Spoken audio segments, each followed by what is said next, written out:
193 ciuman pertama yang kuat, 1.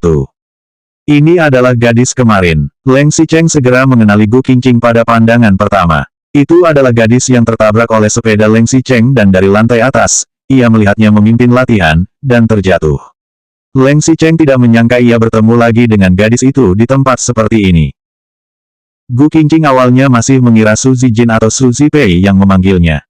Ibunya adalah pembantu keluarga Su. Saat Su Zijin merayakan hari ulang tahunnya, ibunya pasti akan datang membereskan dan Gu Qingqing juga datang untuk membantunya.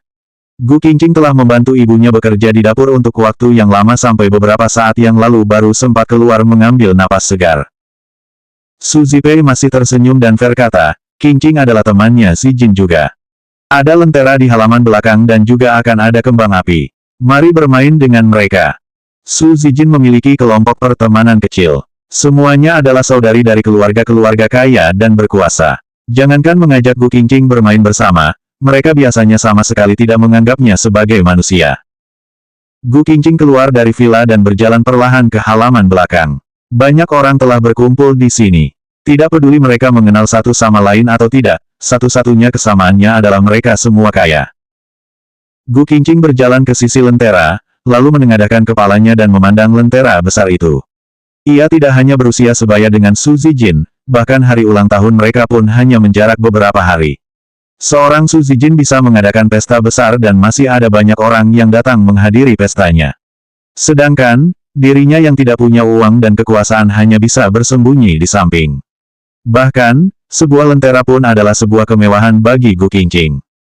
Pada saat ini, Leng Xicheng datang dan menepuk pundak Gu Qingqing. Ia pun berbalik, melihat ke belakang, dan hampir tidak bisa mempercayai matanya. Itu adalah Leng Xicheng. Leng Xicheng yang berdiri di atas gedung sekolah dan berada di posisi atas. Matanya dingin dan kosong, seperti senior yang hidup dalam legenda. Mengapa Leng Xicheng memanggilku? Apakah Leng Xicheng salah melihat orang, atau berpikir aku adalah pelayan? Pikir Gu Qingqing, kemudian matanya sedikit menggelap. Leng Xicheng terkejut. Untuk pertama kalinya, ia menyadari bahwa Gu Qingqing tersenyum hingga matanya menjadi seperti bulan sabit. Pupil matanya begitu jernih. Gadis ini tampak berkilau dengan cerah. Tetapi, Leng Xicheng segera teringat apa yang baru saja dikatakan Mo Dongyang, jangan tertipu karena dia terlihat cantik, dia sebenarnya sangat liar. Saat syuting sampul majalah sebelumnya, kami sempat bergumul untuk waktu yang lama. Tapi, dia sempat memotretku waktu itu dan masih mengancamku. Leng Xicheng juga masih teringat pada Su Zijin yang biasa mengeluh kepadanya, dia kelihatannya selalu diam, tetapi dia sebenarnya sangat licik.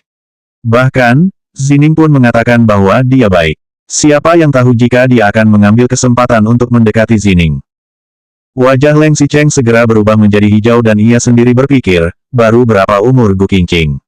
Sudah pemotretan untuk majalah, menjadi model amatir, berkeliaran di sekitar, dan masih memotret foto Mo Dongyang pada saat itu. Dan masih ingin merayuni Zining. Gu Qingqing agak bingung melihat Leng Xicheng tiba-tiba muncul di depannya. Setelah beberapa saat, ia akhirnya bertanya, kalau boleh tanya, mengapa kamu mencariku? Leng Xicheng terbatuk, lalu memandang Gu Qingqing dari atas ke bawah. Bagaimanapun, gadis ini tidak terlihat seperti gadis nakal yang mengancam orang dengan foto. Leng Xicheng takut mengenal salah orang sehingga ia memastikan sekali lagi, apakah kamu kenal Mo Dongyang?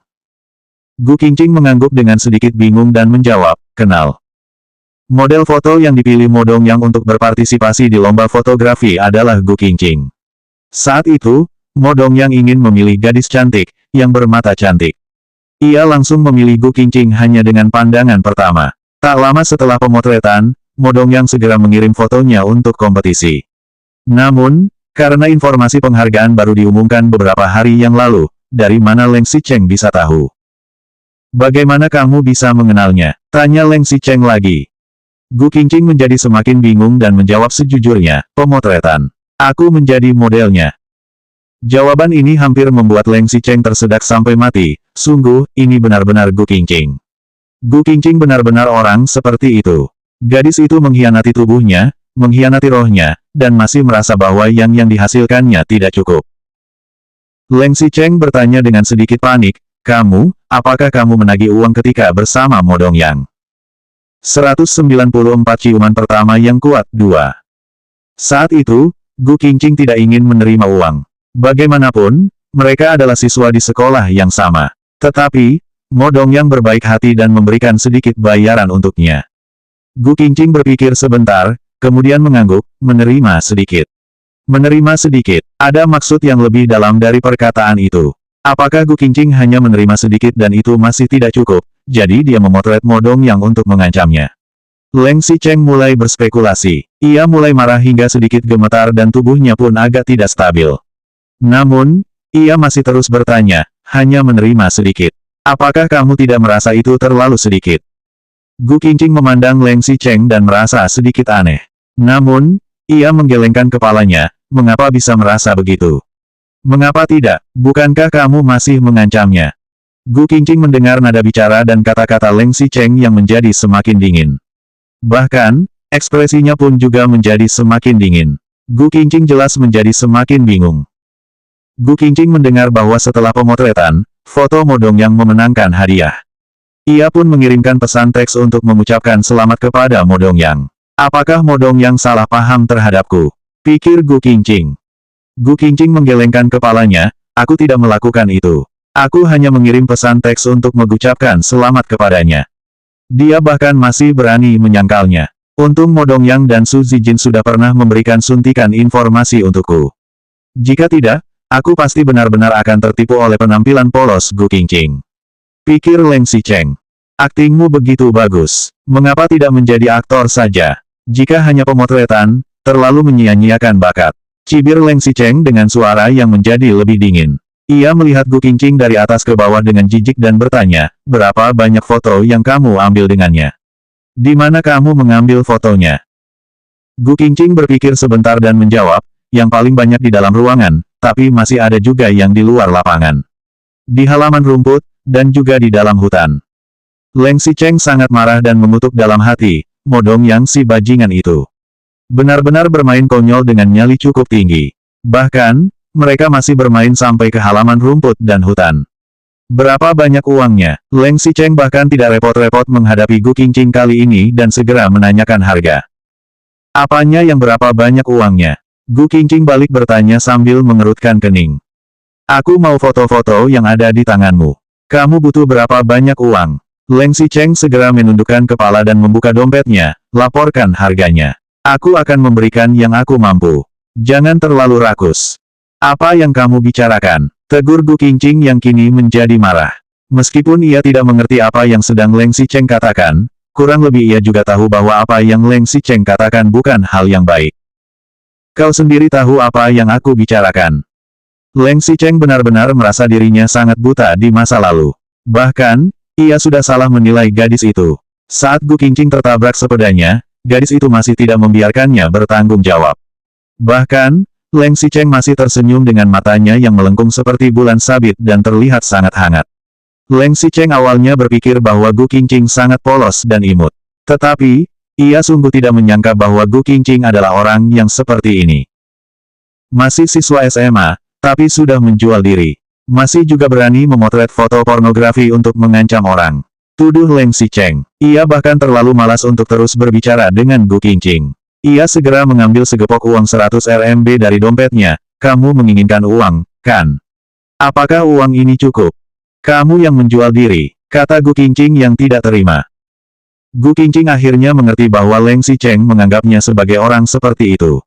Seluruh keluargamu yang menjual diri. Apakah kalian sangat kuat karena punya uang? Karena kalian punya uang, kalian bisa meremehkan orang lain dengan santai dan menginjak-injak harga diriku. Gu Qingqing mengayunkan tangannya, lalu berbalik dan pergi. Namun, mana mungkin Leng Xicheng akan membiarkannya pergi begitu saja. Leng Xicheng segera mengikuti Gu Qingqing, menarik bahunya, dan berkata, jangan pergi. Hapus fotonya. Leng Xicheng kebetulan meletakkan tangan kirinya di bahu kanan Gu Qingqing dan sedang melangkah dengan kaki kirinya. Kebetulan juga Gu Qingqing baru belajar seni bela diri di kelas pendidikan jasmani. Secara sadar, Gu Qingqing menggenggam tangan Leng Xicheng dan menariknya dengan keras, kemudian menyandung kaki kanannya. Tenaga Gu Qingqing tidak begitu kuat. Leng Xicheng sendiri juga pernah belajar seni bela diri, tetapi Gu Qingqing menggunakan keterampilan ini dengan terlalu baik. Saat Leng Xicheng tidak menyadarinya, tubuhnya sudah dibanting oleh gadis itu. Gu Qingqing melempar Leng Xicheng melewati bahunya hingga ia terjatuh ke tanah. Namun, saat tubuh Leng Xicheng diputar, ia mengulurkan kakinya dan menarik tangan kirinya yang digenggam oleh Gu Qingqing dengan kuat. Karenanya, posisi Gu Qingqing juga menjadi tidak stabil. Saat Leng Xicheng jatuh, Gu Qingqing akhirnya ikut terjatuh. Kebetulan tubuh Gu Qingqing jatuh di atas tubuh Leng Xicheng dan menimpanya. Tak hanya itu, bibirnya juga menyentuh bibir Leng Xicheng. Selanjutnya bab 195 ciuman pertama yang kuat 3.